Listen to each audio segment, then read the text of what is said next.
नमस्कार, मी नेहा. आरआरसी नेटवर्कच्या लेटेस्ट बातमीपत्रात आपले स्वागत. अशा आहेत आजच्या हेडलाईन्स. हेडलाईन्स प्रस्तुत करता Marcus the readymade multibrand showroom. सर्वोत्तम quality, fresh stock, latest designs, reasonable rate. LRT college road, Raghuvanshi Mangal Karyalay के बाजू में, अकोला. 15व्या वित्त आयोगाच्या निधीचा अपहार, सीओंचा चौकशीचा आदेश, चरणगावच्या ग्रामस्थांचा घेराव, गटविकास अधिकाऱ्यांना फुटला घाम.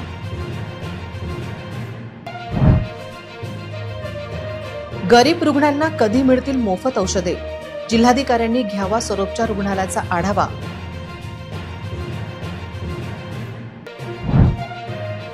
विमा कंपन्या झाल्या मालामाल, 2 वर्षापूर्वीची भरपाई अद्याप नाही.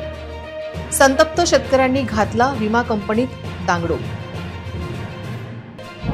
किरीट सोमय्यांना अधिकार काय, जन्मदाखले रद्द करू नका.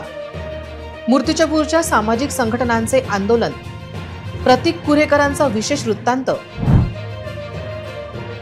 शहर वाहतूक शाखेचे शिपायांची ड्युटी असते तरी कुठे, अकोट फाईल पुलावर रोजच्या ट्रॅफिक जामची डोकेदुखी. आता सविस्तर बातम्या. अकोला शहरात आज मुसळधार पाऊस आला. या मुसळधार पावसात विजांचा प्रचंड कडकडाट होता. शहरातील अनेक भागात वीज पुरवठा खंडित झाला होता, तर अनेक रस्ते नाल्यांच्या पाण्याने ब्लॉक झाले होते.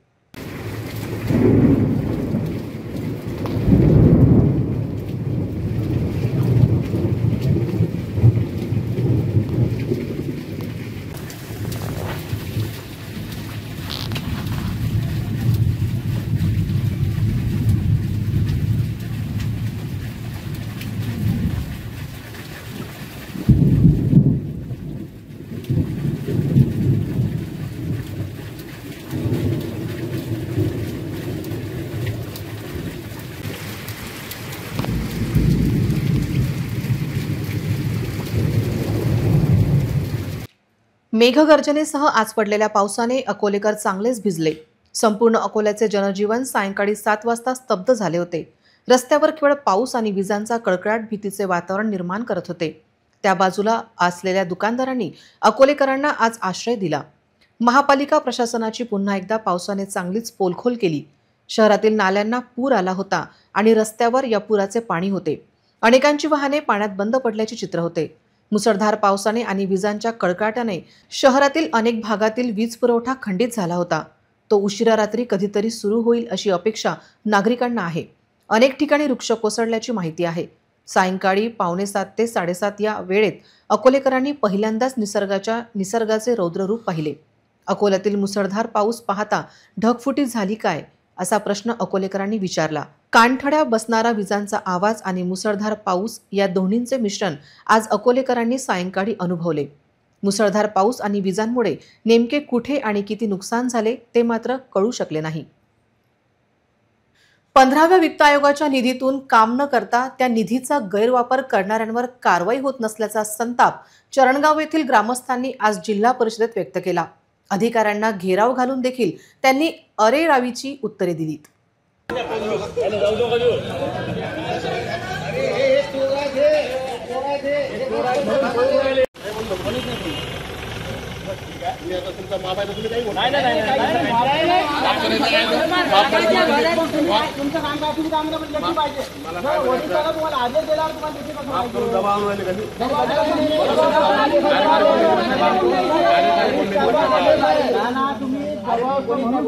तुम्ही काय म्हटलं आल्यावर लेखी पाहिजे म्हणजे वरिष्ठ तुम्हाला दिलं नाही काय म्हटलं मला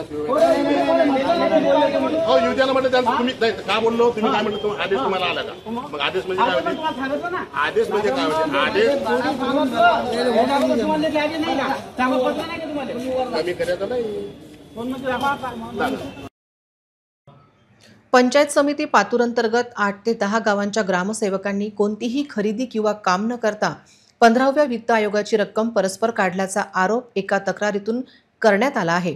या प्रकरणी जिल्हा परिषदेचे मुख्य कार्यकारी अधिकारी यांनी गटविकास अधिकारी, पंचायत समिती पातूर यांना चौकशीचे आदेश दिले आहेत. त्यानंतर देखील गटविकास अधिकाऱ्यांनी आज जिल्हा परिषदेत उडवाउडवीची उत्तरे दिली. यावेळी ग्रामस्थांनी चांगलेच गटविकास अधिकाऱ्याला धारेवर धरले.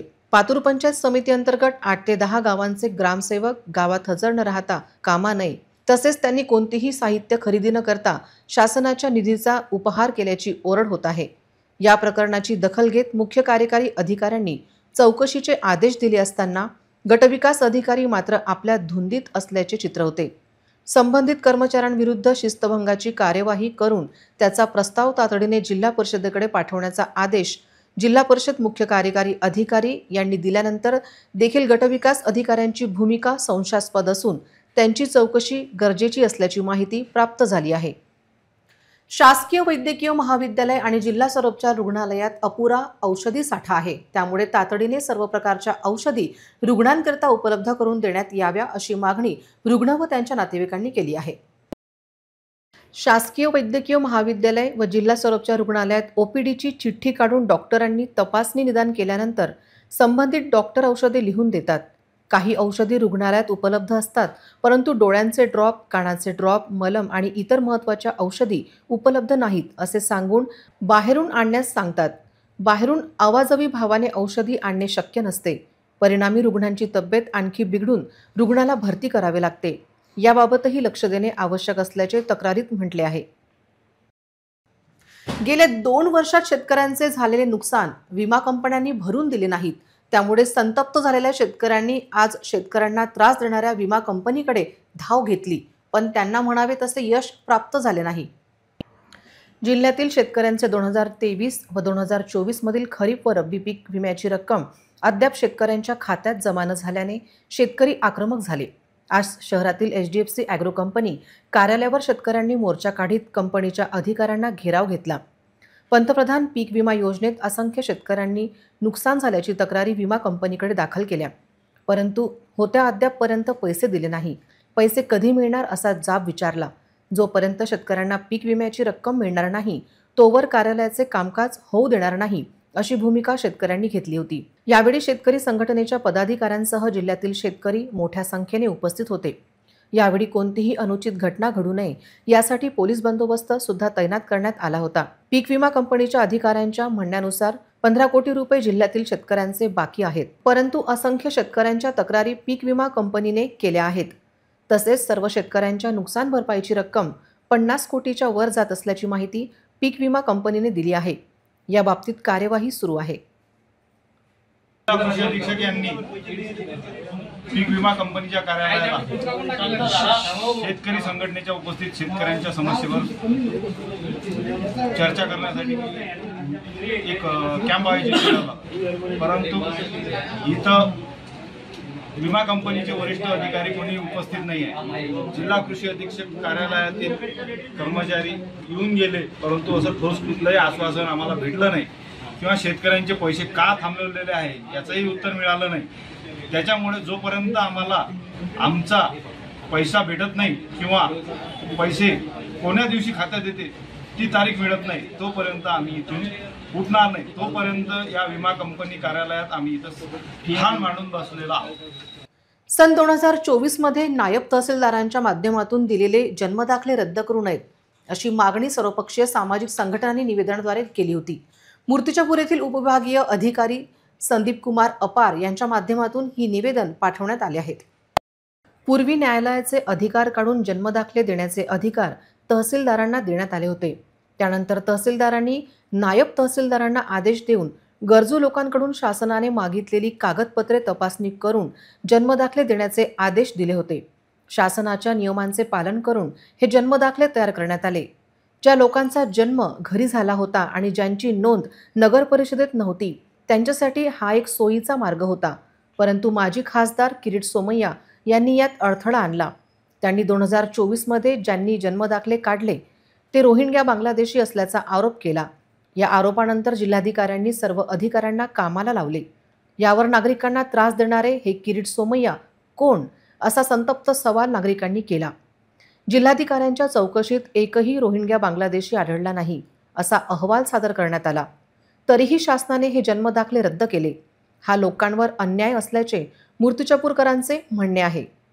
हे निवेदन कोण्या जातीचं, कोण्या धर्माचं, कोण्या पक्षाचं नाही आहे। हे सर्व देशातील सर्व प्रकारचे सर्व लोक, सर्व जाती धर्माचे लोक आहेत, सर्व पक्षीय लोक आहेत। कारण नगरपालिकेने हे 270 जे दाखले दिलेत, हे 270 दाखले दिले हे काहीतरी आधारावर दिले ना, काहीतरी रेकॉर्ड म्हणून दिलं ना, आणि रेकॉर्ड असून आधारावर दिले. त्याच्यानंतर एखाद्या नेत्याने यायचं कलेक्टर ऑफिसले या आणि EDO कोर्टले आणि त्याने मागितलं हे पाकिस्तानी आहे, हे बांगलादेशी आहेत, आणि त्याच्या अशा बोलण्यावर त्या नगरपालिकेने ते प्रत्येकाच्या घरी येऊन आणायचे परत. ते आमचं चूक झालं, ते चुकीचं भेटलं, चुकीची नोंद झाली येत नाही, ते परत आणा. म्हणजे काही लोकांना परत आणायला लावलं, स्वतः नगरपालिकेचे कर्मचारी घरोघरी फिरलेत आणि ते परत घेतलं.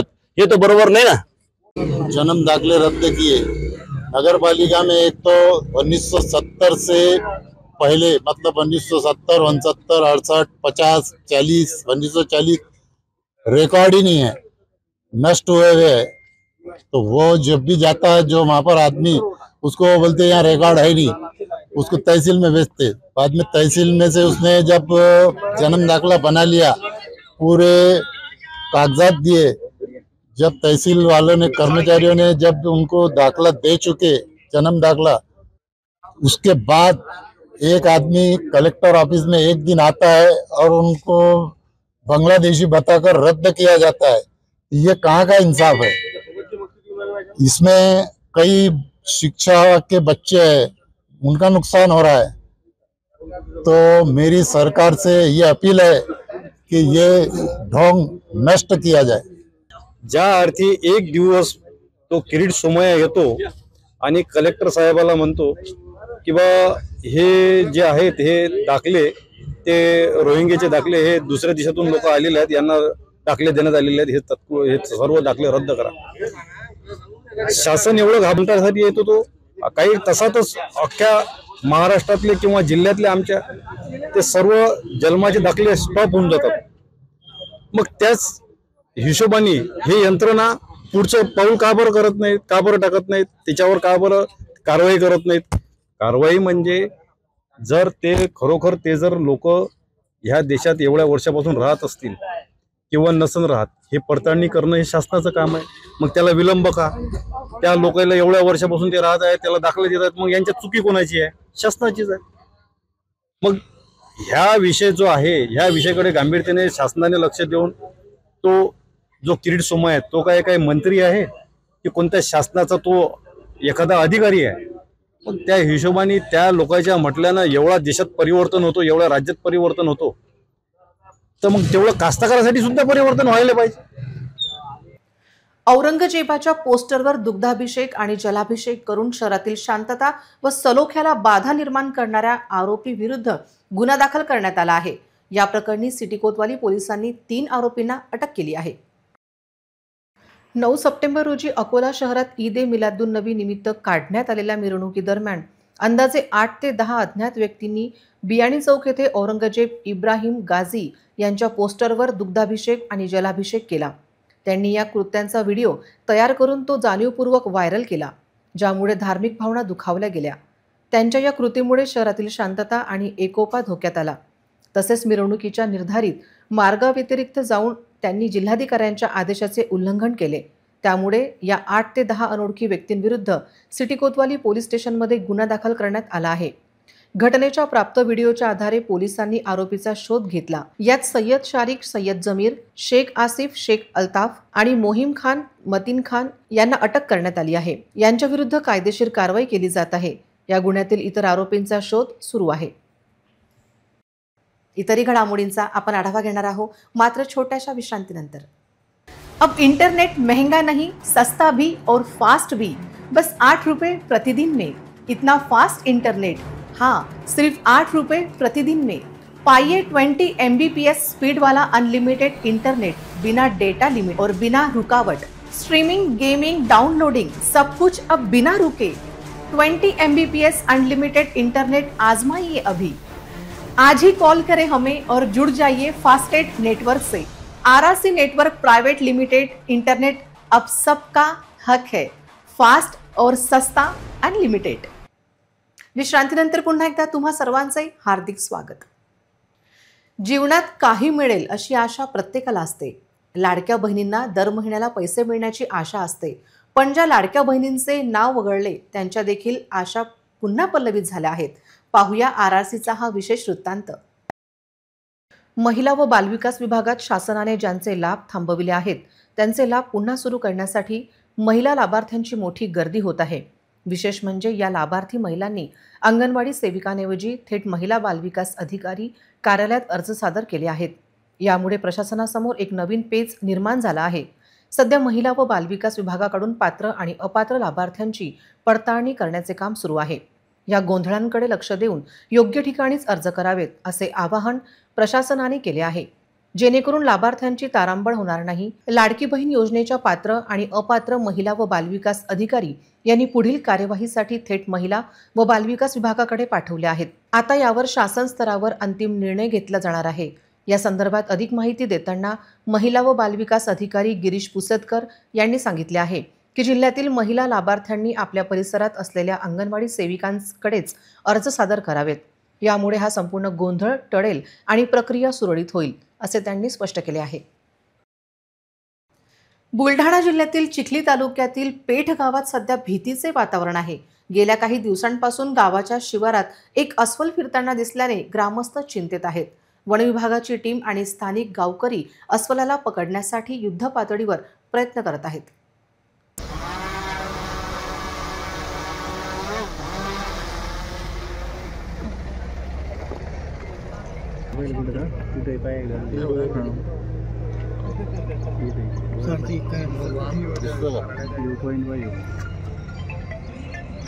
बुलढाण्याच्या चिखलीतील बोरगाव बसू येथील काही ग्रामस्थांनी दत्तात्रय मंदिराच्या परिसरात हे अस्वल पहिल्यांदा पाहिले गेले। त्यानंतर ते पळत जाऊन पेठ शिवारातील एका मक्याच्या शेतात लपले।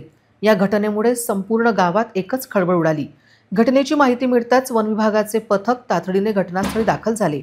त्यांची गावातील सरपंच, उपसरपंच, ग्रामपंचायत सदस्य आणि सामाजिक कार्यकर्त्यांच्या मदतीने अस्वलाचा शोध सुरू केला आहे। विशेष म्हणजे अस्वलाचा ठिकठिकाणी शोधण्यासाठी ड्रोनचा वापर केला जात आहे, जेणेकरून ते सुरक्षितपणे पकडता येईल। वन विभागाचे पथक या अस्वलाचा शोध घेत आहे। सध्या गावातील नागरिक एकत्र येऊन एकमेकांना सावध करत आहेत। जोपर्यंत अस्वल पकडले जात नाही तोपर्यंत गावातील तणाव कायम राहील अशी शक्यता आहे। वन विभाग आणि गावकरी मिळून ही शोध मोहीम यशस्वी करण्यासाठी प्रयत्नशील आहेत। 8 पासून व्हिडिओ आल्याबरोबर आम्हाला माहिती पडलं, त्याच्यामुळे रेस्क्यूची टीम संदीप मडावी, मी आणि आमचा रेस्क्यूचा समूह पूर्ण वप यांच्या आदेशानुसार आम्ही रेस्क्यू करण्यासाठी आलेलो आहे 8 पासून। पण अद्यापपर्यंत त्याचा काही थांगपत्ता लागला नाही। आम्ही तरी पण आहे इथं सगळे पकडण्यासाठी आम्ही सर्व शेतात जाऊन पाहिलं आजूबाजूला। त्यांनी सांगितलं की तिकडल्या याच्यातून येऊन इथं मकाच्या शेतात आहे, तर त्याचं सर्च केलं पूर्ण मकाचं शेत, पण त्याच्यामध्ये काही आढळून आलं नाही। दहीगाव पेठचे दहीगावची मंडळी आहे, त्यांच्याकडे स्वतःचा ड्रोन आहे, तर त्यांनी ड्रोनच्या सहाय्यानं पण शोधलं, पण त्याच्यामध्ये सुद्धा काही आढळून आलं नाही। मिळाला तर ताबडतोब त्याला रेस्क्यू केला जाईल। अकोला शहरातील रेल्वे स्टेशन रोडवरील हॉटेल वेलकम इनमध्ये मिलादुन्नबीच्या शुभप्रसंगी वहादाते इस्लामी अकोलातर्फे प्रेषित मोहम्मद सर्वांसाठी या सर्वधर्मीय कार्यक्रमांचे आयोजन करण्यात आले होते। या कार्यक्रमात समाजातील विविध क्षेत्रातील मान्यवर व्यक्तींची उपस्थिती होती। कार्यक्रमाची सुरुवात पवित्र कुराण पठणाने झाली। या प्रसंगी प्रमुख अतिथी म्हणून अब्दुल वहाब मालिक, शिक्षणाधिकारी हरिश्चंद्र इटकर, भारतीय बौद्ध महासभा अकोलाचे अध्यक्ष PJ वानखडे, मराठा सेवा संघाचे प्रवक्ते प्रदीप पाटील चोरे, डॉक्टर दीपक मोरे, डॉक्टर जिशान हुसेन आणि अकोला बार असोसिएशनचे माजी अध्यक्ष ॲडव्होकेट CN वानखेडे उपस्थित होते। यावेळी डॉक्टर जिशान हुसेन, भारतीय बौद्ध महासभेचे अध्यक्ष PJ वानखेडे यांनी संबोधन केले। प्रदीप पाटील चोरे यांनी हा उपक्रम अत्यंत स्तुत्य असून असे कार्यक्रम होत राहिले पाहिजेत असे मत व्यक्त केले। डॉक्टर दीपक मोरे यांनी मी प्रथमच अशा कार्यक्रमात सहभागी झालो असून येथे येऊन मला खूप आनंद झाला असे सांगत आयोजकांचे आभार मानले। शिक्षणाधिकारी हरिश्चंद्र इटकर यांनी समयोचित भाषण केले। ॲडव्होकेट CN वानखेडे यांनी इस्लामिक कायद्यांच्या संदर्भात माहिती दिली। कार्यक्रमाचे अध्यक्ष अब्दुल वहाब मालिक यांनी आपल्या भाषणात प्रेषित मोहम्मद साहेब यांच्या जीवनातील विविध पैलूंवर प्रकाश टाकला। या कार्यक्रमाला यशस्वी करण्यासाठी वहादाते इस्लामी अकोल्याच्या कार्यकर्त्यांनी विशेष परिश्रम घेतले। RRC न्यूजसाठी अकोला, महाराष्ट्रातून युसुफ शेख यांचा रिपोर्ट।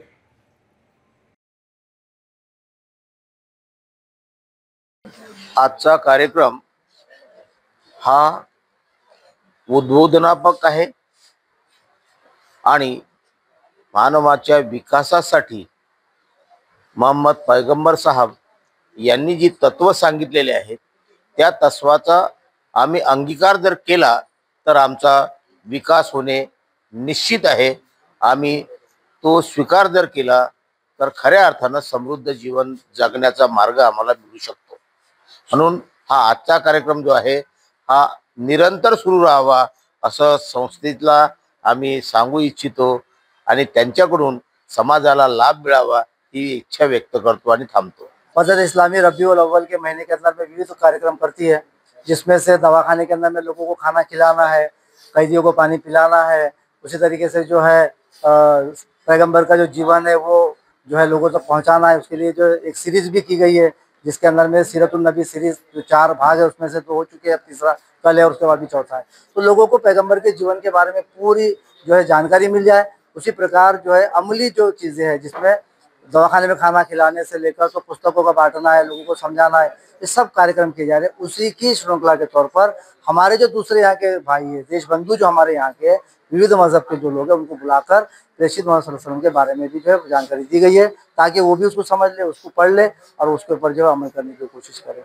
आजच्या कार्यक्रमाला जे अध्यक्ष लाभले ते मलिक साहेब मोहम्मद पैगंबरांच्या जीवनावर आधारित त्यांचे विचार लोकांपर्यंत पोहोचवायचे होते, परंतु मलिक साहेबांनी संत ज्ञानेश्वरांच्या ओळीपासून सुरुवात केली. दुरितांचे तिमिर जावो, विश्वधर्म सूर्य पाहो, जो जे वांछिल ते ते लाहो. म्हणजे अखंड मानवाच्या कल्याणाचे संदेश त्यांनी सुरुवातीच्या त्यांच्या 2 ओळीतून दिला आणि त्यांचे विचार किती उदात्त आहेत, अखंड मानव कल्याणाच्या विकासासाठी ते किती महत्त्वाचे आहेत ते त्यांनी त्यांच्या शब्दातून व्यक्त केलं. आणि या कार्यक्रमाचे तेथूनच साफल्य किती आहे आणि ते महत्त्व किती आहे आणि मानव जातीचा त्याच्यातून विकास कसा होऊ शकतो हे त्याच्यातून त्यांनी संदेश दिलेला आहे. धन्यवाद. इतरही घडामोडींचा आपण आढावा घेणार आहोत मात्र छोट्याशा विश्रांतीनंतर. अब इंटरनेट महंगा नहीं, सस्ता भी और फास्ट भी, बस 8 रुपए प्रतिदिन में. इतना फास्ट इंटरनेट, हाँ सिर्फ 8 रुपए प्रतिदिन में. पाइए 20 MBPS स्पीड वाला अनलिमिटेड इंटरनेट, बिना डेटा लिमिट और बिना रुकावट. स्ट्रीमिंग, गेमिंग, डाउनलोडिंग सब कुछ अब बिना रुके. 20 MBPS अनलिमिटेड इंटरनेट आजमाइए अभी. आज ही कॉल करें हमें और जुड़ जाइए फास्टेट नेटवर्क से. RRC network private limited. Internet अब सबका हक है, फास्ट और सस्ता अनलिमिटेड. विश्रांतीनंतर पुन्हा एकदा तुम्हा सर्वांचे हार्दिक स्वागत. अमरावती शहरात सोमवारी सायंकाळी 5 वाजताच्या दरम्यान विजेच्या गडगडाटासह पावसाने 1 तास हजेरी लावली. त्यामुळे नाले तुडुंब भरले होते. रस्त्यावर जिकडे तिकडे पाणीच पाणी दिसत होते. शासकीय कार्यालयाच्या परिसरात ठिकठिकाणी पाणी साचले होते. सोमवारी सायंकाळी अचानक ढग दाटून आले आणि पावसाने विजेच्या गडगडाटासह जोरदार हजेरी लावली. सकाळपासूनच तापमानामध्ये वाढ झाल्याने नागरिकांच्या जीवाची लाहीलाही होत होती आणि सायंकाळी पावसाने हजेरी लावली. जिल्ह्यासह इतर तालुक्यातही मुसळधार पाऊस झाला. पाऊस अधिक झाल्यामुळे सोयाबीन, कपाशी व इतर पिकांना धोका निर्माण झाला आहे. त्यामुळे शेतकऱ्यांची चिंता वाढली आहे. नागरिकांनी पावसापासून बचावासाठी सुरक्षित इमारतीचा सहारा घेतला. वाशिम जिल्ह्यातील मंगरुळपीर तालुक्यातील कोठारी गावात अवैधरित्या दारू विक्री सुरू आहे. यामुळे गावात वादविवाद सुरू असून अनेक संसार उद्ध्वस्त होत आहेत. त्यामुळे कोठारी ग्रामपंचायतमध्ये दारूबंदीचा ठराव मंजूर करण्यात आला आहे. तसेच पोलीस स्टेशन मंगरुळपीर ग्रामस्थांकडून निवेदन देत दारूबंदीची मागणी करण्यात आली आहे. मंगरुळपीर तालुक्यातील कोठारी गावात खुलेआम अवैधरित्या दारू विक्री सुरू आहे. त्यामुळे या गावातील अनेक नागरिक या दारूच्या व्यसनाधीन झाले आहेत. काहींना तर दारूमुळे आपला जीव गमवावा लागला असून अनेक कुटुंबात दररोज वाद होत आहे. महिला कामावर जात असताना पुरुषांकडून दारूसाठी महिलांना पैसे मागणी केली जाते. पैसे दिले नाही तर महिलांना पुरुष मंडळीकडून बेदम मारहाण केली जात असल्याच्या अनेक घटना घडत आहेत. ही बाब अत्यंत गंभीर असून आता याची दखल कोठारी ग्रामपंचायतकडून घेण्यात आली आहे. 16 सप्टेंबर रोजी ग्रामसभा घेत दारूबंदीचा ठराव घेण्यात आला. तसेच या कोठारी गावात होणारी अवैधरित्या दारू विक्री तात्काळ बंद करण्यात यावी अशा मागणीचे निवेदन पोलीस स्टेशन मंगरुळपीरच्या ठाणेदाराला सुद्धा देण्यात आले आहे. आता यावर पोलिसांकडून कोणती कारवाई होते हे पाहण्यासारखे असेल. शहरातील अकोट फाईल पुलावरून गडबडीच्या वेळी शेकडो वाहने दोन्ही बाजूला उभी राहतात. शहर वाहतूक शाखेचे वाहतूक नियंत्रण नसल्याने येथे रोजची वाहतूक कोंडी होते. बंदीच्या वेळी जड वाहनामुळे यात भर पडत असल्याचे चित्र आहे. ही जी जड वाहने आहेत तुम्ही पाहत आहात ती शहरात बंदीच्या वेळी आत आली आहे। या जड वाहनांमुळे रोजची वाहतूक कोंडी अकोट फाईल पुलावर असते, त्यामुळे सामान्य नागरिकांना याचा रोजचा त्रास होत आहे। इतकेच नाही तर वाहतूक कोंडीमुळे पेट्रोल देखील अधिकचे खर्च होत आहे। पण या रोजच्या समस्येकडे शहर वाहतूक शाखेचे दुर्लक्ष असून शहर वाहतूक शाखेचे शिपाई तैनात कुठे असतात आणि वसुली कुठे करतात याचा शोध पोलीस अधीक्षकांनी घेतल्यास या वाहतूक कोंडीचे उत्तर त्यांना मिळेल। अकोट फाईल पुलावरून अकोट, दहीहंडा, अचलपूर इतकेच नाही तर मध्य प्रदेशकडे जाणारी वाहतूक सतत सुरू असते। रात्री उशिरापर्यंत हा मार्ग वाहत असतो, परंतु गेल्या काही दिवसांपासून या भागात सतत जॅम लागत आहे। रोजच्या मनस्तापाला लोक कंटाळले आहेत, परंतु शाखा पोलिसांनी याकडे लक्ष द्यावे, तसेच रोजची डोकेदुखी संपवावी अशी मागणी केली जात आहे। लोक आता संतापाची भाषा बोलू लागले आहेत, तसेच की ही समस्या तातडीने सुटली नाही तर आंदोलन करू असा इशारा दिला आहे। पुन्हा एक नजर टाकूया आजच्या प्रमुख घडामोडींवर। हेडलाइन्स प्रस्तुत करता Marcus the readymade multibrand showroom. सर्वोत्तम quality, fresh stock, latest designs, reasonable rate. LRT college road, Raghuvanshi Mangal Karyalay के बाजू में, अकोला। 15व्या वित्त आयोगाच्या निधीचा अपहार, सीओंचा चौकशीचा आदेश, चरणगावच्या ग्रामस्थांचा घेराव, गट विकास अधिकाऱ्यांना फुटला घाम।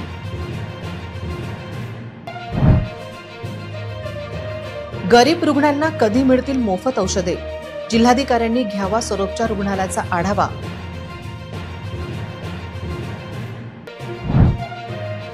विमा कंपन्या झाल्या मालामाल, 2 वर्षापूर्वीची भरपाई अद्याप नाही। संतप्त शेतकऱ्यांनी घातला विमा कंपनीत दांगडो। किरीट सोमय्यांना अधिकार काय, जन्मदाखले रद्द करू नका। मूर्तिजापूरच्या सामाजिक संघटनांचे आंदोलन, प्रतीक कुरेकरांचा विशेष वृत्तांत। शहर वाहतूक शाखेचे शिपायांची ड्युटी असते तरी कुठे, अकोट फाईल पुलावर रोजच्या ट्रॅफिक जामची डोकेदुखी। बातम्यांसाठी तुम्ही पाहत रहा RRC news. 2,38,000 दर्शकांनी RRC digital Akola हे यूट्यूब चॅनल सबस्क्राईब केले आहे, तेव्हा तुम्ही कसली वाट पाहत आहात? तुम्ही पण सबस्क्राईब करा आणि बेल आयकॉन क्लिक करत RRCच्या बातम्या निरंतर पहा। तुमच्या मोबाईलवर नोटिफिकेशन मिळवण्यासाठी सबस्क्राईब करा RRCचे हे यूट्यूब चॅनल, लाईक आणि फॉरवर्ड करा RRC डिजिटल अकोलाचे हे न्यूज बुलेटिन। पुन्हा भेटूया लेटेस्ट बातम्यांसह नवीन बातमीपत्रात, तोवर नमस्कार।